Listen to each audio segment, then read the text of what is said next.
So in verse 1, it came to pass that after I had desired to know the things that my father had seen, and believing that the Lord was able to make them known unto me, as I sat pondering in my heart, I was caught away in the Spirit of the Lord, yea, into an exceedingly high mountain, which I had never had seen before, and upon which I had never before set my foot.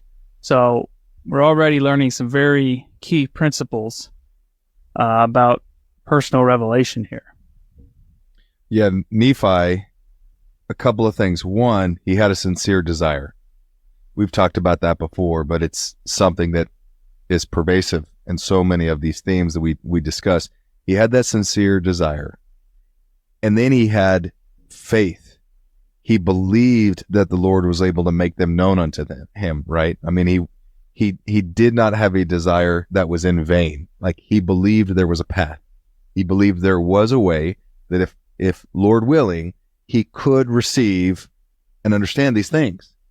And then was he just sitting around waiting for the Lord to, instill within him this knowledge and this clarity that he was looking for? No, like, he was actively pondering, thinking about, going through these things and really reflecting on the vision and the words of his father. He was really trying to internalize what his father had said. And that's, I think, these kind of three big overarching themes here that Nephi lays out, this desire, this real intent that he had, and the faith, the belief that he had. He knew he could receive greater understanding, or at least clarity for him individually, to make more sense of the vision.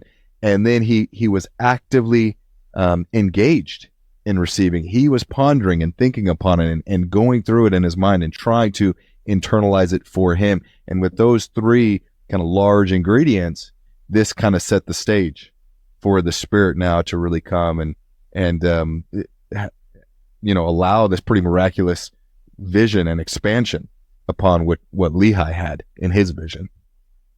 So the main principles we see here are desiring to know, belief that the Lord is able to make it known, and then the process of pondering, right? So having the desire, that includes scripture study, that includes prayer, that includes seeking. Believing that the Lord is able, that's just the faith in general. That can be the prayer. But pondering is something that seems to be harder and harder to do, right? As in this age of technology, to actually take the time to sit and think about something.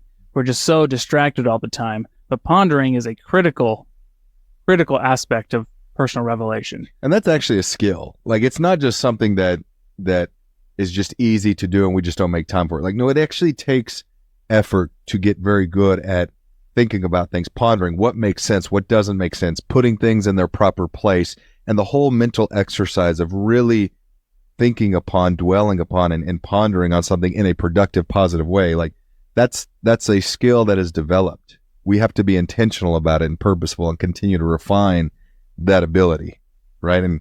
And as you mentioned, in today's world, that's very difficult to set that time aside and to really spend effort and energy pondering on things that we don't quite understand, and then try to make sense of them and do those mental exercises to really, and to kind of game theory things out and think, well, what if this or what if that, and what is the logical conclusion of those things?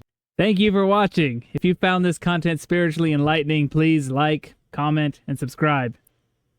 Like the gospel, these little things make all the difference, and it helps the algorithm push out better content for everyone to enjoy on YouTube.